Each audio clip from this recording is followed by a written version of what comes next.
Still, not sponsored by Duncan. It's the Woodworking Morning Show.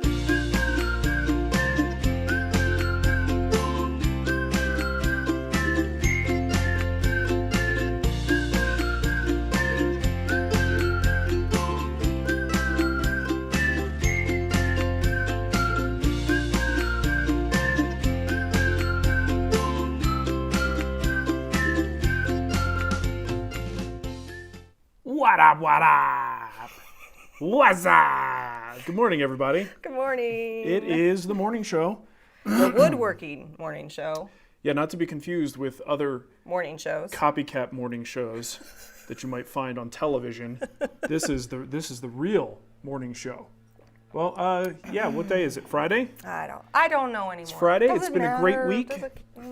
It does matter, because I mean, I Friday's the guess- day that everyone in the neighborhood gets their lawn cut. This is true. Friday mornings when we do this show. Oh boy. So, hey, I have some people to thank. They helped us out over on Patreon, specifically. You might have seen their names at the title screen there. Michael Frace, Brent Dyer, Alec at...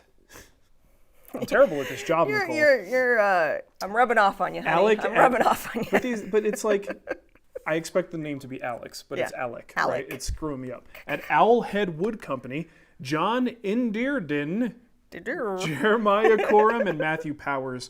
Thank you, everybody, for helping us out. Hey. We appreciate it. And we got some new memberships in the YouTube. You're talking about the whole YouTube thing, yeah? I set it up. It's a whole thing, guys. I had somebody, I commissioned somebody to make cute little avatars. Mm-hmm. So if you're on there, I don't have their names up yet. So Okay, that's fine. I'm just trying to get into the chat. So just to give you an idea, we do have this membership thing starting that you can participate in. It's totally optional. It's just like the Patreon thing, except for some people don't want to be on Patreon. That's perfectly fine. And it's just $1.99. We just have one level. 1 penny less than the Patreon. Yeah, you can save a penny if you go over to YouTube, but it still gets you access to the after show, It right? does. Just like it does on Patreon. So trying to keep them equivalent until we figure things out, right? Yep. And we might do more with the memberships, but right now you get like a little avatar next to your name. We're just dipping our toes in the water. I don't know. Okay, I've got a quick public service announcement. Oh, And by yeah. public service, it's actually just a service to me. Okay. There's a guy by the name of David Talbot in Australia. Yes. And I think we also have a David Talbot in the U.S. I'm David sure Talbot there's many David Talbots. in Australia specifically. If you watch this show, you might, I don't know. Please stop using my email address when you make purchases at eBay. Did he do it again? He's driving me crazy. I'm telling you, give it to me, and I'll change his password. It doesn't work that way. He doesn't have an account. They allow you to check out as a guest. So I have an account with that email, right? So when I go to eBay and I try to call them and I deal with this, my account is there. He's checking out as a guest, and they don't restrict him from using an email that's already a registered user. That seems... And I've called eBay, I've talked to them, it's the stupidest thing. David, stop using my email address. It is not yours. Yeah. You're not going to get the You're notifications. you're not getting the information you need. He's buying tons of stuff on eBay. Yeah, what's he buying? I'm getting sale notifications. I'm getting notifications from his post office when his package leaves. It's fantastic. Nice. And there's like very little recourse. Right. Other than David Talbot changing his email address to the correct one. When I rolled out the memberships on YouTube, we had 2 signups. Mm-hmm. I wanted to say thank you. We'll do a formal thank you next week too. So then Chris, we're doing it now? Chris Klingerman, I'm gonna say thank you, Chris, because you were my first sign up. I'm just saying, I'm giving Chris a special thank Okay, you. that's good. Because he was the first, and I told him he could now say on all of our videos, first. And actually be true. Okay, let's get some of this stuff done. Oh yeah. We got some gifts. Want to promote Where's your 2-camera setup? a book? Not here, Nicole. Not here. Promoting a book for our buddy Bill Durand over Yay, at Punish Bill. Props. If you do like prop making or cosplay, this is great stuff. Bill does amazing work. This is his new book called Foamsmith 3, and it's a very detailed instructional book on how to make helmets, crowns, and masks.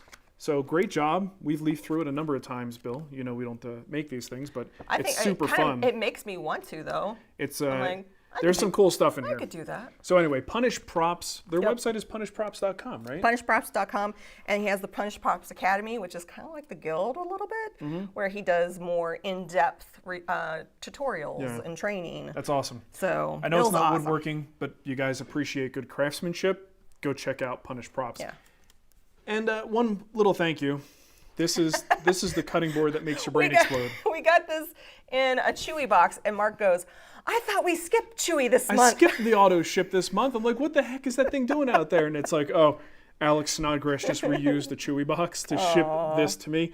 I guess he's gotten tired of seeing my plain cutting board on my barbecue channel. Oh, yeah. So this is Alex Snodgrass's 3D cutting board. We have a little mini one of these. I in the love it. kitchen. It's perfect. So, Alex, thank you so much. The smell. I think Does he he used some sell kind of a these? citrusy finish. Does he sell these? I'm not really sure if he sells them or if he just makes them as gifts. I know he's got a DVD on how to produce these. But if that doesn't make your brain hurt a little bit, I don't know what would. Ooh. And it also has, everyone says, reminds me of Cubert. Oh, it does a little bit, yeah. Yeah, when you see it, when your eye sees the cubes. That was a frustrating video game. I used to love just it. Would eat quarters. Yep, I would blow lots of quarters on there. Yeah. All right, so anyway, Alex Snodgrass, thank you so much, man. I really, really appreciate it. I didn't realize there was an Alex Snodgrass who was a female. A woman writer, Yeah, apparently. she's Food, a like food writer, huh? foodie. Love those foodies. You know, we should have there should be people who, you know, it's like food is something you need to do, right? Yeah. It's part of survival. We have to do it, but they are specialists in it. Do we have like breathies? Like people who just focus on breathing good air, good that's called quality air? meditation. No. Like, I want like the canned air from Spaceballs. Okay. Hey, I just wanted to say thank you to David Lee Archibald. He's in the membership club for the bonus show. Wonderful. There you go. Thanks, David. Okay, I got a lot of questions here. You do have a I lot got of some questions. Patreon questions. Nicole's going to grab questions from the live YouTube chat room, as we always appreciate you guys hanging out with us live. Okay, Ryan wrote in. He said, I've started to fill my house with furniture that I've built, and I'm running out of things to build that we need. What do you do with the stuff that you build that you no longer want or use? Do you sell it, give it away, or you just keep everything? Give it away now. Well, for us, it's a combination of things. I very rarely sell the stuff that I've built. If I've had it for a long time, maybe we're at a different life stage. We don't need that kid thing that I made. We give it to someone, typically. We pass it around. Yep. The kitchen, almost said the... don't say it. don't want to say the wrong Don't thing. say the word. The kid's kitchen step stool. That has been in a few different homes, and it circled back, and now it's back in our house again. So And it might go back out again. it might. So yeah, it's one of those things where if I've built it, I guess there's certainly nothing wrong with selling it. I mean, if you could find someone who's an interested buyer. But I personally, once I build something, I tend to not be that attached to it. You know, like the two-person gaming table that we made, the mahogany table that's in the basement. Right? Oh, yeah. It's just sitting in the basement. I was like, which table? I don't... Yeah, no one's doing anything with it. It's really kind of a singular purpose. I have it set up for the kids for online learning. Well, you do now, just because this thing happened. But for the last 4 years, it's been sitting there doing nothing. Kind of been sitting there. So I look at that and I go, if we can't find someone to give it to, it's really big, it's in the way. I'm perfectly happy taking it apart and salvaging like material from it. I would do that in a heartbeat. I honestly don't have a whole lot of emotional attachment to things after I build them. I don't know why. You're dead inside. Maybe that's what it is. I guess I won't because let him. I'm like, no. I don't see it as precious because I could build it again. Yeah. And I would probably build it better now that I'm, X years older and more experienced. At least that's what I tell myself. Thank you, John Eiderdern. In Dunedin, I think. Dunedin. Welcome, and thank you. John was in the Patreon list as well. Oh, well, John, you're double dipping. He's double dipping or changing sides, one or the other. Okay, you have a question from the chat? I always have questions from the chat. Well, let's hit it. This one is from, where's my notes? Greg Lamping, Fuji Q5 question. I'm trying to decide between the Q5 and the Q4 and wanted to know, does the speed control, what? Well, what are you doing? I'm lamping. You know what I'm talking about? Oh, from Curb Your Enthusiasm. Larry David. I'm lamping. Sorry. All right, Gregory. Fuji Q5. I wonder if he's heard that joke before. I don't know, but look up. It's probably clips of it. Yeah, look up. With JB Smoove. That's awesome. A lamping. Lamping. Okay. Okay. He's asking about the Q5 speed control and effect of the noise level. Oh, I haven't really noticed a huge effect on noise level when it comes to that. These things always sound like a slightly muffled vacuum cleaner. So, whether it's high speed or low speed, you might change the tone a little bit, but I think it's still kind of just as loud. Mm-hmm. It's not, unbearably loud, especially the Q series. Q stands for quiet in the Fuji line. But I don't think you're going to be like, oh, this is so much less annoying. But if you now. compared it to, like, say, the Q3, 3 to 5, maybe. I don't know. They all sound like vacuum cleaners. If you're standing next to it, you want ear protection on. But he may have other concerns. Maybe there's people in the house. Right. Maybe a baby sleeping right above them. I don't know. Right. Maybe you're working in an apartment. Robert Price, thank you for your super chat. He said, finally have dedicated power run to my shop. So here's some money for you, because why not? Thank you. I didn't have any money left. Yeah, That's right? an expensive endeavor. Running power. Ugh. Remember when we did that in Arizona? Yeah, it feels good when it's over. It was a nightmare in Arizona because it wasn't just running from the main panel to make a sub panel. We had to upgrade the line, which went to the main box. That was that was a whole thing. Whole thing, Nicole. It's a whole thing. Brent Dyer wrote in. He says, I'm planning on building a mobile cart for my MFT with the bottom cabinet serving as storage for all my handheld power tools. My shop is a shared space, and to keep little curious hands safe, all the power tools need to be under lock and key. For the main part of the cabinet where the power tools will be stored, I was thinking about making a door similar to the door on a barrister's bookcase project. So it's about 24 by 36, 3/4 inch thick doors. So he wants to know, should I beef up the door and the peg thickness, split it into smaller doors? I like the idea of one big door that can slide out of the way and then leave it open while working. So I gave this some thought, and I got to tell you, I don't love the barrister bookcase doors. Mm-hmm. They're I do. Yeah, well, but one did break. I don't find it to be 3 super years practical. for you to fix it. Yeah, what I don't like about it is, number one, you come up, you take up that height. You could have something that's too tall, and you might not, necessarily realize it. So you bring the door up, you go to push it back, and smack, you bang into it. You also have a little bit of a side-to-side sort of situation. So the bigger the door gets, it can be a little bit tricky to balance that door in that space so that it doesn't, want to tweak as you're pushing it and then get stuck. So I don't think, functionally speaking, especially in a shop space where everything's bigger, heavier, gets knocked around, I don't think it's a great solution. That said, if you do it, make sure you look into pre-made metal hardware. I didn't do this on a barrister bookcase. I made my own, I sort of cobbled together my own solution with dowels and a nice little track. It worked. But I think if you can find some good hardware, you might be better off. You might find that the door is actually a little bit more balanced and able to handle a bigger door. I think an even better solution for you is something like this. Take a look at this. This is, you'll find different versions of this. There's different brands. It's like a pocket door slide for a hideaway door. So essentially, it looks like a regular door. You would have one on each side, so it would be, 2 doors. You open up the door, and then it actually slides back on that track. The reason I like that is because now you can kind of open the doors, then they disappear to the sides. You don't have this big door that gravity can kind of just knock down if you're not careful. I really like the idea of the pocket doors on the sides. So that's what I would encourage you to do. I don't know if it's going to fit into your plan, but look into that as an alternative. So I just want to say, I really don't like the uncertainty of what YouTube's doing with the resolution. We're at the resolution's 480 again. Again? And I can't up it. I haven't figured it out. There's nothing we can do. Matt Estella is live. He streams for 5 hours, and he's at 720, and it's really annoying me. So we're trying to push out at 1080. I'll look why, but I don't have any control on what you see as far as your options of resolution. That's a real bummer. But even after we're done recording, you would think they would process it at a higher rate. Yeah, like they were holding on to the feed, and I don't know. I'm sorry. I wish I knew more. It's YouTube's world, and we're just playing in it. I'll look into it, though. Did you? Okay, I got a couple more here. Sebastian wrote in. He says, you did an Instagram post asking for advice on how to clean your dust collector filters. Did you get a chance to try any of those tips yet? I need to clean mine. Current process consists of going into the middle of nowhere and using a leaf blower to blow the dust out of the filters. there has to be a better way.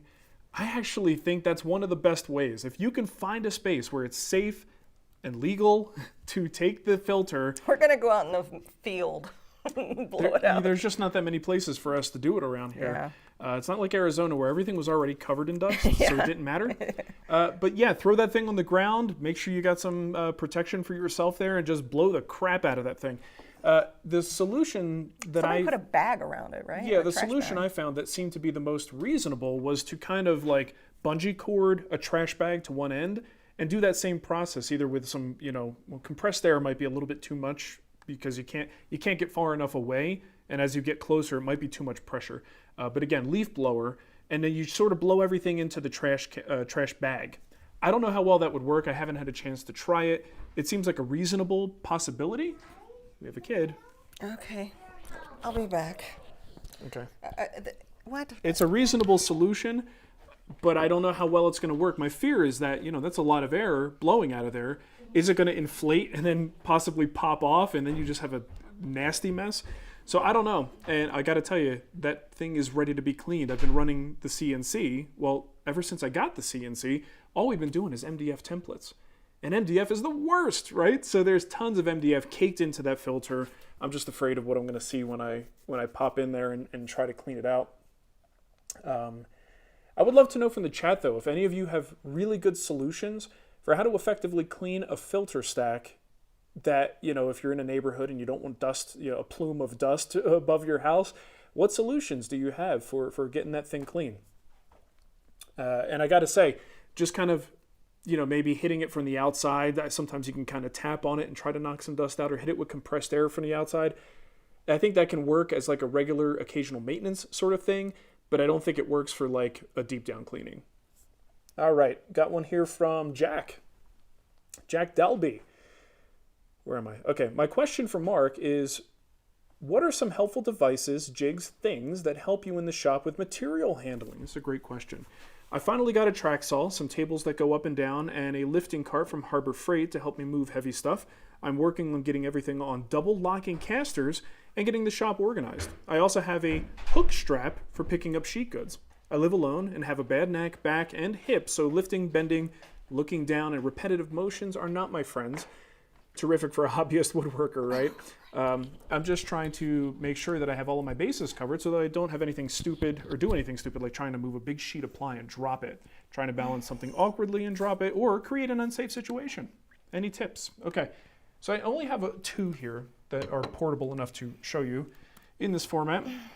And you mentioned the track saw. One of my favorite things to do is to break down sheet goods on the floor. Right? Break it down. Everything wants to go to the floor anyway. So if you got a big 4x8 sheet, you throw some insulation boards down, something to bring it off of the ground that you can cut through, and you put the plywood on top of that. Now you can break it down into smaller pieces that you can easily lift and bring to other tools. That's just my preferred way to do that. The other thing I like to do, as simple as it is, gloves. Gloves. A lot of people don't, especially in the wood shop, we often, don't want to wear gloves or discourage people from wearing gloves because gloves around power tools most of the time is a no-no. You don't want something that can get caught in a spinning blade. But if you have tools or if you have gloves on for material handling, grip is everything. So if you're trying to pick up a big sheet of plywood, you're really putting a lot of pressure on your hands to hold on to something like that. But if you have a set of gloves, not only are you less likely to get splinters, but you get a better grip. And suddenly when you have a better grip, now you could just focus on the muscles that really count to lift these things instead of focusing on your hand muscles. So gloves are critical. And I promoted this in the past. Mm-hmm. This is I put it in our Amazon store too. This may be one of the oldest things in my shop that I've had for one of the, probably the longest span of time. It's the Gorilla Gripper, and they have a couple different versions of this now. Seems There's gimmicky. A lot of knockoffs too. I like supporting Gorilla Gripper because he invented it. I bet you could find like Thingiverse 3D printing things for something like this, right? Yeah. But anyway, this particular one, I believe it's aluminum. The idea is you put your sheet of ply in there. Now this handle is here. So what you could do, you lock your arm in place and you could bend your knees, right? So you basically keep everything firm up here, but then you just stand up and now the weight of a sheet of plywood has been transferred to your legs. Now, I don't think you're going to want to walk too far with this thing because it's pretty darn awkward, but it puts the pressure where it's best in the sense of like not hurting yourself. And just like the old commercials, do you remember those, Nicole? No. Where the attractive lady, we'll call her, would go on the job site, and there's like, look, even a girl can and do she's it. going like, walking with her sheet of plywood. Meanwhile, it's actually just a 4x8 sheet of laminate. She's walking with. She's like, it's so light. Get out of here. So anyway, Gorilla Gripper, good solution. Yep, I put a link in the chat, and we'll probably have it in the show notes too. Yeah, this is something that you got to think about. You know, we're not getting any younger, and a lot of times these materials can be, especially if you're doing a lot of plywood, that stuff can be hard to move around. So having shop carts, things for mobility, you know, a good hand truck or a convertible hand truck like I've got, so you can go flat with it or you can stay vertical. These are really important things as time goes on because it's just getting, you know, it'll get harder and harder to move these things around safely. Cody Davis asked me, how do we become a member on YouTube? So if you're watching question. on a computer, we have us in this frame. Right below is a little join button. Also, if you're in the chat, there should be like an emoji, a little happy face. And if you click on that happy face, we have 3 new little custom emojis. And there's mine, and I'll show you. And it'll be a lock. So if you try to use one of the one of me or Mark, it'll say, hey, you can get these emojis by joining. That easy. I got to tell you, I usually have my finger on the pulse of what woodworkers want. And I got to say, woodworkers are clamoring for more emojis, Nicole, in chat rooms. Hey, it's in my cute. It's so cute. This is something people are looking for. I was We're having just fun providing with it. what they ask for. I was having fun with it. Look, here's Mark. Hey, yeah, see, David's using it. He found you. Oh, there he is. Nice job, David. Okay. Larry Grice. Simple question. How much longer must we wait for the big green egg table plans? My egg needs a new nest. Okay, so it delights me and frustrates me at the same time to be able to say that this has been out for several months, Larry. It delights me because I have a very quick answer. The plans are there. They've been there. Go get them. But it also frustrates me because it makes me want to like figure out why you don't know that they're there. Where did we fail in the communication stream? Letting Larry know that these have been there since May. Aww. I don't know. So Larry, go check it out. I gave you the link in Patreon too if you want to go see that. Big green egg table plans. Tim JB is so true. Now, woodworkers want stickers, not emojis. Sticker trade. Well, look, whatever, you get what you get. All right? You get what you get. You get what you get. And you don't throw a fit. And you, is that is right? that what we say? I think so. You get what you get and you don't throw a fit. Yep, that's it. Okay. I said get. It doesn't rhyme. Get. Okay. You got questions for me? I only have a couple I more. have lots and lots and lots and lots. I only have one more from Patreon. I have a super chat here from, so we already did Robert, Ben Bodner's in the chat. Oh, Dr. Ben Bodner, Esquire, friends. Everyone say hi to Dr. Ben. Ben's not really a doctor. We just have I thought he was. I don't know why. He's a doctor that at the end of the procedure, he immediately gives you an invoice with his hourly rate. There you go. It's the worst kind of doctor, a lawyer doctor. He said he haven't been able to catch the show in a few weeks. Hi, hope you guys are doing well. Hey, we're drinking coffee. We're drinking coffee. Someone asked me how we were doing. I had to help my kid with a controller just then. Yeah, someone asked how the family's doing. Everybody okay? I'm like, look, we all woke up this morning. Yep. That's a good start. Eventually, we'll yell at each other. Eventually, it'll happen. You know, I'll get frustrated. Someone's gonna yell. Okay, Mike Davies. Mike says, would love to see an in-depth video on your sharpening regimen for chisels and plane blades. I found one on the channel, but let's say it's not up to your current production standards, and you always say you reserve the right to change your mind on things. Any chance of an update? Yeah, I think so. I have a video that is a live, this is what he's talking about. It's a live video about my sharpening system. The problem is it was captured from a live video, so it like you think this live stream looks bad? Go look at that one, right? That was, I think, before YouTube did live. I love it when people comment on like 2007 videos. Oh, this quality is awful. You're right. You should have seen it in 2007. It looked great. So I probably will do an updated sharpening video, just for the sake of like having my system in a good quality video. We do have one video called 60 Seconds to Sharp.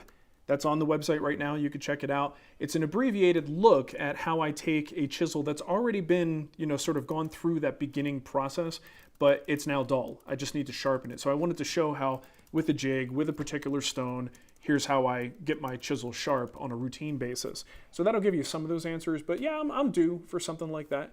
The problem with sharpening is I get a lot of gadgets, right? And just doing what I do, I get some stuff sent to me for testing, review, or just to give my opinion. And a lot of times these things, I'm like, for instance, the woodpecker sharpening setup, right? Super expensive, but it actually is pretty darn good. The problem is I like using it, right? So far, I've used it on a number of things. It's one of the few jigs that, kind of holds me perfectly square. So my plane blades and chisels are nice and square at the tip. The problem is I don't think, correct me if I'm wrong, I don't think that that's a regular item yet. That's still something that they did as a one-time tool. So I can't use that tool in front of other people and be like, yeah, look what I've got. Like, no one else can get it now. So it's a whole thing. I'm just going to go freehand from now on. It's really the way to go, honestly. Is that what you do when you're in the kitchen, junking everything up with the... Oh, yeah. When I'm doing my sharpening, my little... I'm like, he's back. Oh, the sharpening guy's back. You hate it when the sharpening guy comes. It's the worst. Let's see. We got Tim JB. Since it's been a year or two now since you built the bunk bed, how's the Rubio Monaco holding up over the Osmo that you've used on other things? It's great. A bunk bed doesn't get, in the sense of like kids jumping on it, it gets abused, but in the sense of the finish being abused, it's just around the bed, right? Over there going, Well, any given time in the middle of the night, you might walk in and he's like sleep licking the post on the bed. No, he's not. Like that. So there might be a couple of bare spots, but I actually marvel over that finish every time I'm laying in bed with my son and reading him stories. Because it's so smooth, and I just like a lot of times we lay on the bottom. He just sit there and caress you. He doesn't like sleeping on the top. You think kids get excited about sleeping on a top bunk? Yeah, no. He's not into it. He wants to be on the lower bed. But if he had to fight his sister over it, he would want the top. Oh, sure, if they were in the same room. If they had to compete over, because she would want to be on the top, and then therefore he would want to be on the top. Right. So. Well, I like to grab my foot with my sock on, and I rub my foot back and forth on the rail because it's just so smooth. So it's holding up great. As it compares to Osmo products, I don't have a comparable piece of furniture that's finished with Osmo, but everything I finished with Osmo is holding up just as well. I think those finishes are very, very similar. Someone mentioned in the guild doing some kind of a shootout between hard wax oil, similar to the wiping varnish shootout that we did a couple years ago. And maybe I'll change my mind on this in the future, but my problem with the hard wax oils is they're a subset of finishes, right? So if you're comparing a hard wax oil to a varnish, to a lacquer, to a shellac, there's big differences. And we can do tests that will, sort of show you what makes that type of finish different. But once you get down within the subcategory of hard wax oils and you're comparing Osmo to Rubio to Livos to Odis, that is a little bit harder to do because they're all so similar. They are all so similar. And the tests that you do to these things aren't really going to show you a whole lot because they're not really thick, durable finishes. That's not the intention, right? So it's a very difficult thing for me to do a shootout on simply because the differences are much more minor. I got a super chat here from Kevin Windsor. Hi, Kevin. He connects a shop vac to the port on the bottom of his Oneida filter. Thump it on the outside. Boom, boom, boom. Yeah. That would get me to a certain point, but the stuff that I've got, that MDF dust, is really lodged and caked in those pleats that just simple like smacking on it isn't going to get it all out. Yeah. But I think for routine maintenance, that's probably something I should do. Ben G says, can you talk about the quality of Laguna tools? Nope. No. Because we don't have any. I don't own any Laguna tools. I've, for the most part, my experience, third-party sort of experience and third-hand experience with Laguna has been that they make good products. I don't know much about them, though, so I wish I could give you more than that. Yeah, especially after a super chat. Yeah, seriously. Well, anyone in the chat room, you got experience with Laguna? Yeah. I got nothing bad to say about them. Just seeing talks in the guild group, there's people that like their Lagunas, and some people have bad, problems. And it's said for any brand. Yeah. Find that with Powermatic, you'll find that with Jet, you'll find it with Grizzly. Everybody makes lemons once in a while. Yep. Okay, I got more questions. You got more questions, or you want them all from me? I'm done. Or if you see a question, throw it up on the screen. I always like that. Okay, well, let's hit Bill's question. Bill Palmer says, installing a maple floor in a bathroom, polyurethane as a sealer? Thank you, Bill. It's a tricky question. Is polyurethane very toxic? Well, Like, smelly? you don't want to take shots of it, Nicole. You don't want to brush your teeth with it, if you know what I'm I'm saying. saying, if he puts it on the floor, is he going to stink out his whole family, and Yep. then they're going to have to go to the hotel? Sure. Is that what Jim used on his? No, they used water-based, which Oh, is supposed to be a little bit better, but it was still brutal. Yeah. Yeah, polyurethane is fine for a floor. Traditional polyurethane finishes for floors are very high solids, very durable finishes, but it's a plastic film. These days, a lot of trends are moving toward lighter duty finishes that look a little more natural, right? Duty. So we just talked about some hard wax oils. Those are good solutions for floors. Are they going to be as durable as polyurethane? Absolutely not. They're not intended to be, right? But it's a more natural look that lets the wood look more like wood as opposed to wood with a plastic sheet over it. So if you like the look and you're comfortable with the application, you're comfortable with the dry time and the smells, all those things associated with it, have at it. It's many wood floors are covered in some form of a polyurethane. So Scott Reichinger says, Mark, sounds great. 2 weeks in a row, I guess the milk is bad for his throat. I have to agree. What? I know you don't. I know you want milk. What I want is perfection. I want to be able to sing like Pavarotti on Friday mornings, and I'm still not there. You're making me laugh. You're making me like, wheeze. Like that cat, that cartoon cat. No, it's the dog from That's the what it is. Hanna-Barbera. That's what I'm thinking of, and not the cat, the dog. That stupid wheezy dog.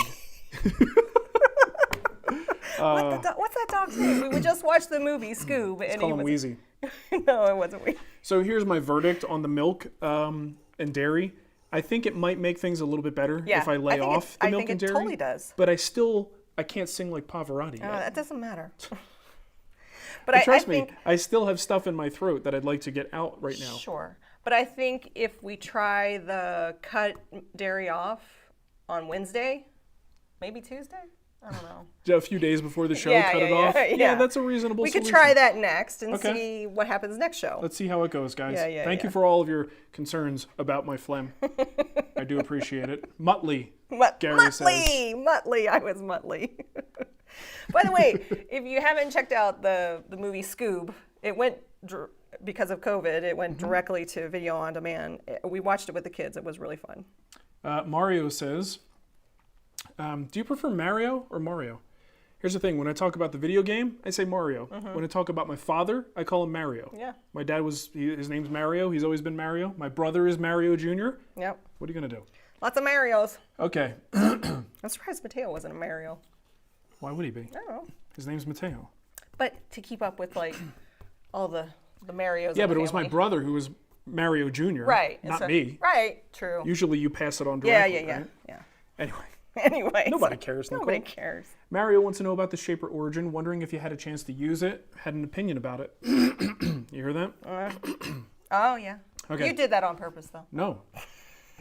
I haven't ever used it, but man, have I heard good things about the Shaper Origin. Because of the good things I heard, I started to like... thing, right? Yeah. What? The place that you can go and play with it. Yeah, they have locations. I don't Yeah. know if they're still open. Yeah. So I did not ever get my hands on it, but it got me to start to be a little bit more CNC curious because I like the idea of the handheld aspect of it as opposed to like a big router or, a big CNC table taking up space in your shop. This is something that fits in like a sustainer. So the concept was really cool. And it was that CNC curiosity that eventually led to the Powermatic CNC coming into the shop, which then led to me not needing to look at the Shaper Origin anymore. So from what I hear, though, it's pretty darn cool. I mean, there's people who I know who use it, and once you get the hang of it, it could be pretty awesome. Pretty cool. Snively. You're getting a lot of, you're getting a lot of different It's Muttley. suggestions for the names. It's Muttley. With Dick Dastardly. Yes. Rick. Yes. Kevin Henderson wants to know what projects are coming down the pipeline. Well, you just asked for a dice thing? I want a dice tower, a really cool dice tower. I have an idea of what I want it to look like. I also want you to make the replacement of that thingy, that holder. It was like cardboard, basically wrapped in fake leather that was on my dress. Oh, for like putting stuff in yeah, on it was a like a little. bathroom cabinet. Yeah, it's like 3 little Sure. things that I want you to make. That's a quick and easy. Yeah, beyond that, my mom needs a table, so we're going to be doing a dining room table. You guys are going to get sick of this whole mid-century modern influence thing, but my mom seems to dig it. So I got some cherry right here, actually, waiting for that table build. Did you see the desk that I made? Mm-hmm. That is going to be a very long series for the free site. Yeah. It's about 2 hours and 20 minutes of timeline that I now have to divvy up and turn into The actual Wood Whisperer, digestible the movie. videos. It's a movie. You made a movie, hun. Yep. And let's see. AB123. Is there a barbecue channel that Mark has as well? Not yet. I do have a barbecue Instagram account. So it's TWWBBQ. And a lot of people have been asking about, whether I'm going to do a YouTube thing. I don't know. God, I have a hard time managing one YouTube channel. I'm really bad at that. So now I could be bad at 2 different channels. I'd probably be better at the barbecue than the woodworking stuff. Maybe. On Because it's YouTube. quick. I mean, it would be like an afternoon and it's done. Mm-hmm. And if you're not done, we got problems. I've always envied cooking shows.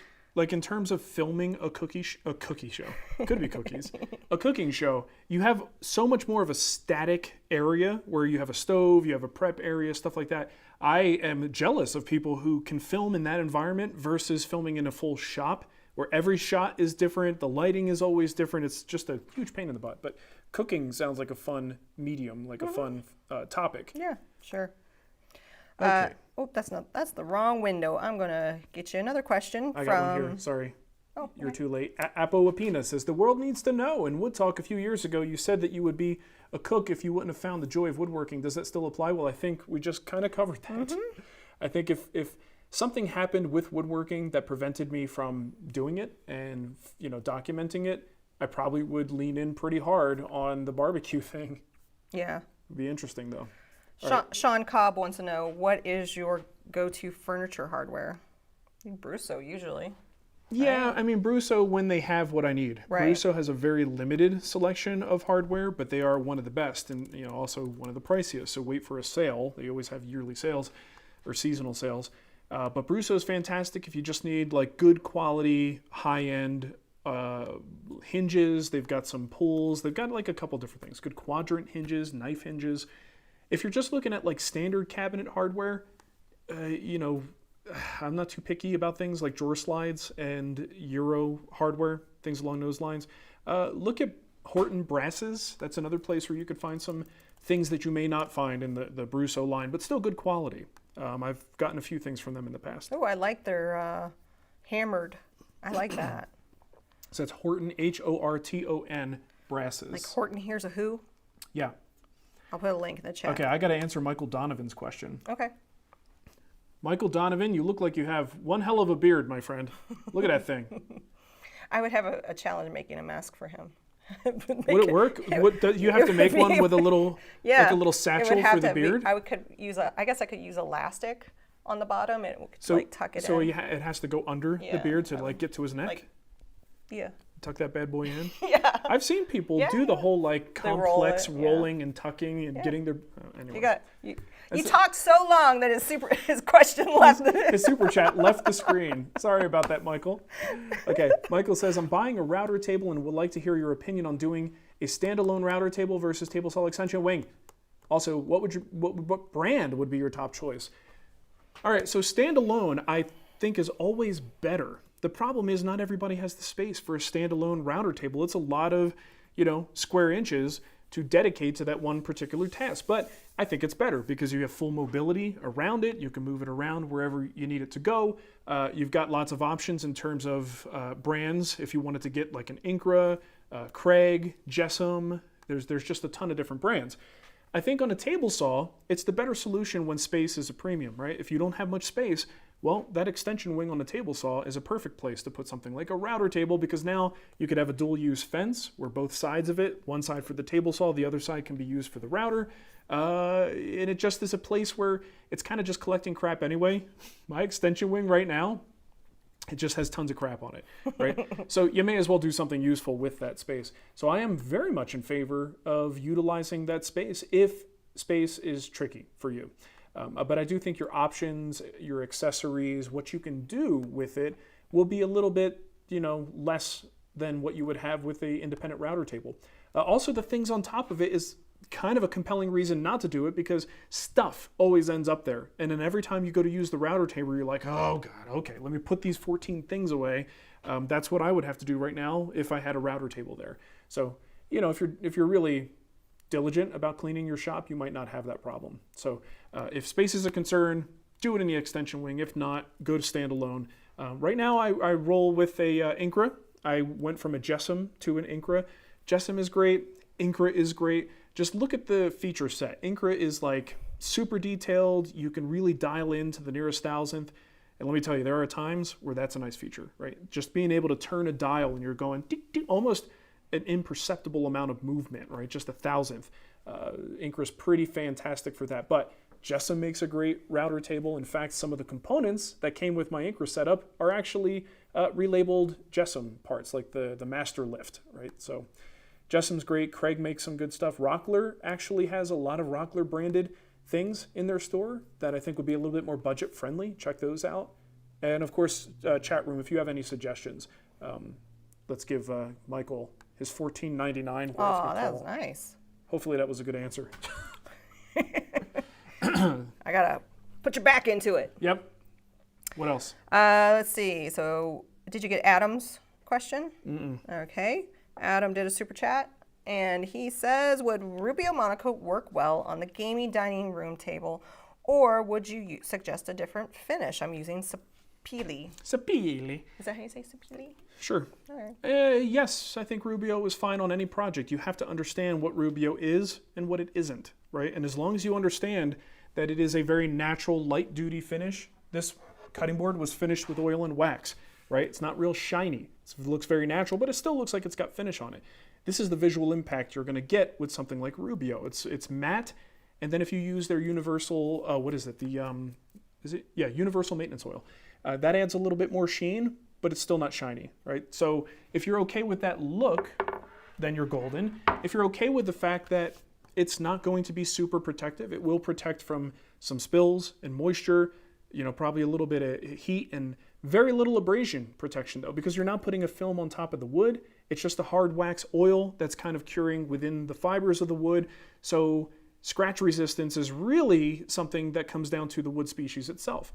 If it's a softwood species that dents, it's still going to dent if it's got Rubio on it, right? So it's mostly a thing of repairability. So I have Rubio on a kitchen table. It's the kitchen table that my kids play at, that they write on, that they just abuse. They beat it up, man. They do beat it up. So when it comes time to do a little bit of repair, that's an easy thing to do with Rubio. Not so easy when you have a film finish on there. Let's see. I think I had a question. Scott. Did I already do Scott? Yeah, I did. I already did that one. I got a question here from Jeff. Sorry, Kat. Sorry, Jeff. How do I stop the bearings from router bits from making lines and veneer? Tried tape and it doesn't stop it. Speaking of paper-backed veneers. Okay. Bearings from router bits making lines and veneers. Tried to tape it, doesn't stop it. Speaking of paper-backed veneers. So you're trimming the veneer is what's going on? How is the bearing, excuse me, how's the bearing in contact with the veneer directly? I guess if the whole piece is veneered. Yeah. All right, either way.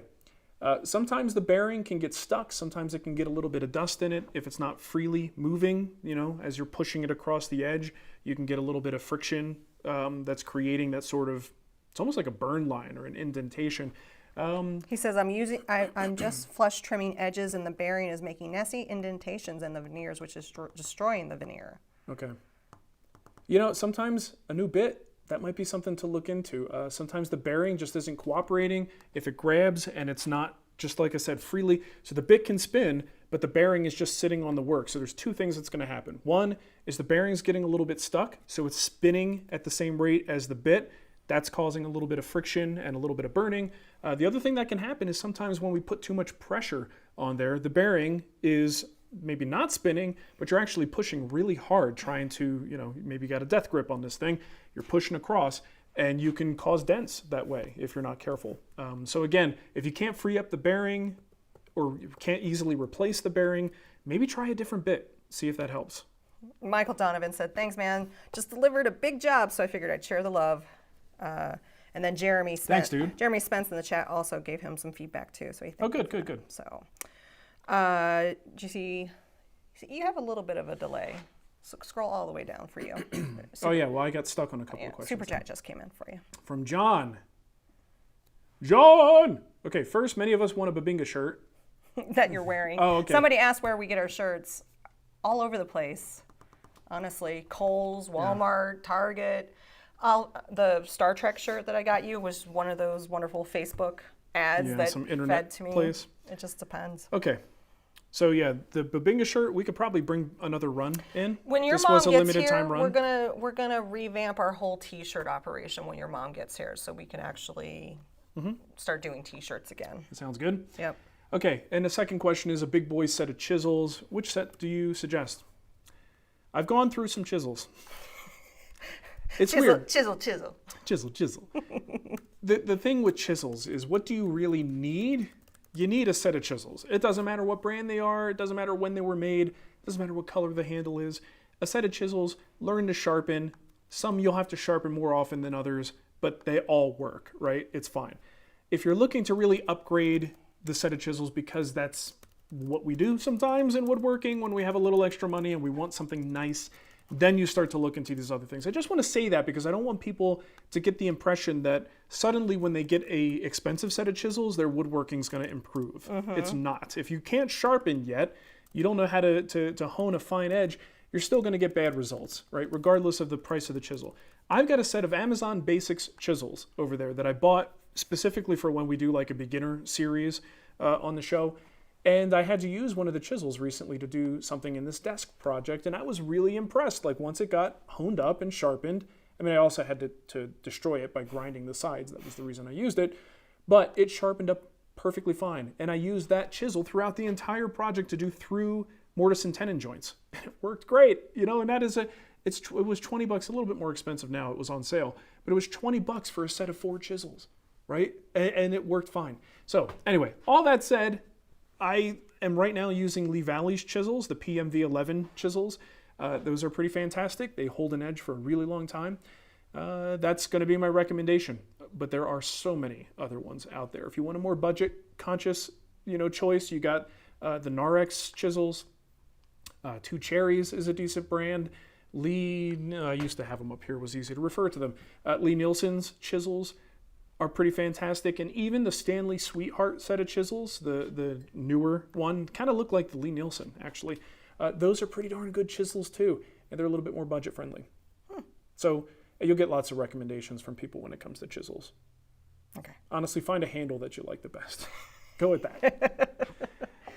that. Jason Spenny said that the Narex Basic chisels have been very good to him. Oh, good. This steel is probably 01, so it doesn't last forever, but super easy to sharpen. Let's see, I got another question. It's almost time to wrap it up. Ellie wants to know if you have any updates on what project will be done using the budget-friendly set of tools. We have a list of projects. So like I have 3, I think I picked. A quilt rack. Quilt rack. Or a blanket rack, ladder, or whatever. Yeah. One was that little cubby holder, right? So it's like a wooden structure that is meant to hold those fabric or woven cubbies, right? You might put one in the bathroom or something. Yeah. One of those. Honestly, what was the third one? Yeah, I don't remember, but my little bathroom thing could be one of them. Oh, the third one was a collapsible bookshelf. Oh, yes. Remember that? Oh, yeah, because I had that in a bifold or trifold support with shelves that go in it. My science teacher gave me one after I graduated high school, and I took it to college with me, and it was great. Mm-hmm. I had it forever until you made me throw it away. Well, old things suck, Nicole, and I like to get rid of them. Get out of here. Old, gross things You're terrible. are terrible. Okay. You're terrible. Let's see. Here, hold on. I got to answer this. Have you considered doing an all-hand tools project a la Paul Sellers style? Nope. Honestly, I do get this question quite often.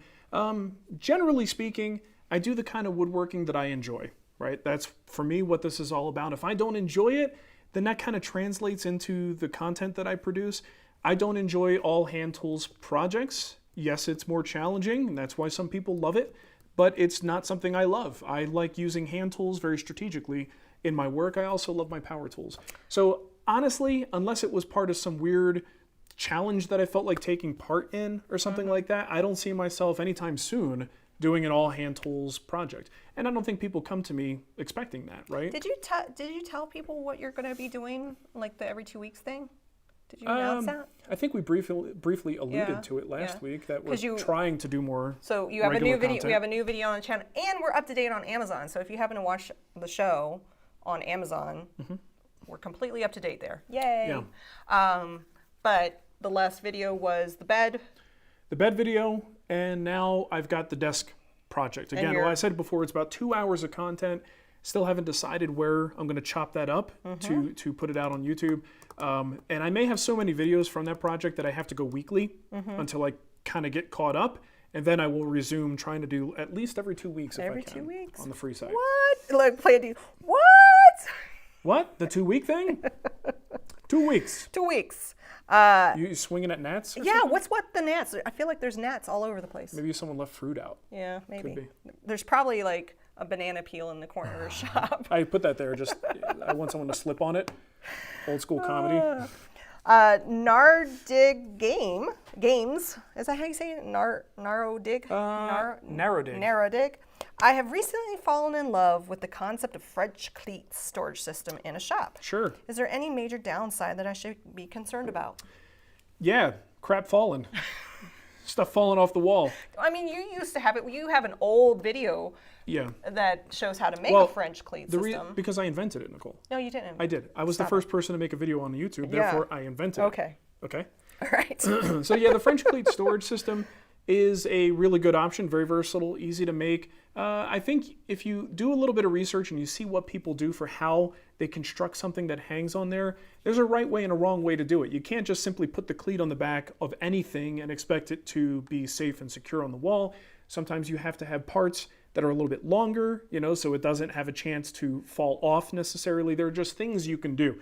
So it's a great storage system, very versatile. You could just kind of run a track around your whole shop. You could hang cabinets off of it. You could do all kinds of stuff. So you're going down a good path here. I think the French cleat system is pretty good. Just learn the ins and outs of it and the to do and not to do so that you don't end up with something that just falls off because it wasn't secure enough. All right. All right, we're good?